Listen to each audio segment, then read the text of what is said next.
Hi, my name is Jeff Wagner, and I want to share a little bit today about what I've been doing to address climate change. I have a background as an educator, and I've lived abroad for about 6 years in the past decade, living and working in different communities in Latin America and Asia. And I've had the chance to work pretty closely with some environmental leaders in those countries who have a really different perspective than most Americans do about climate change and what we can do to address it.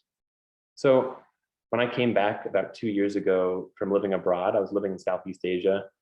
I returned to Boulder, my hometown, and I wanted to get involved in the climate change discussion.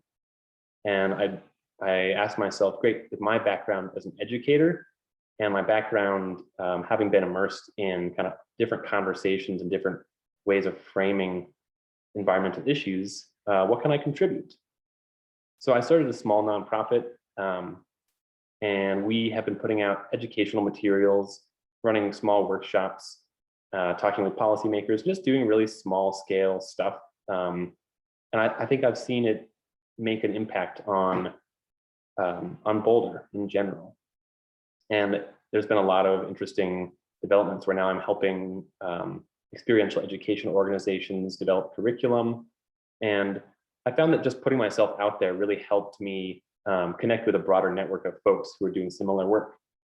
So when I first came back to Boulder, I started putting out these little booklets, and they focus on the intersection of climate change and culture.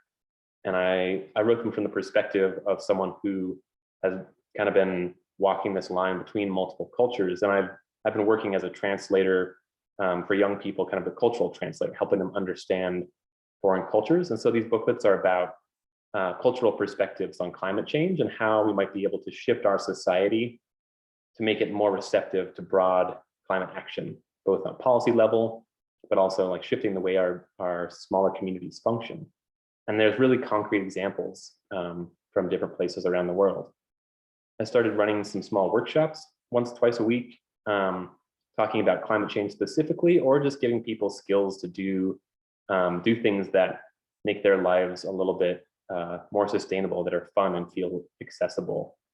And most recently, I actually just moved out of Boulder, and I'm starting an environmental fellowship program in Western Colorado. And this is where all this work has taken me, is people are asking for more. And so I quit what else I was doing, and I'm on a farm now in Western Colorado, and we're going to host about 12 fellows for the summer working on environmental issues.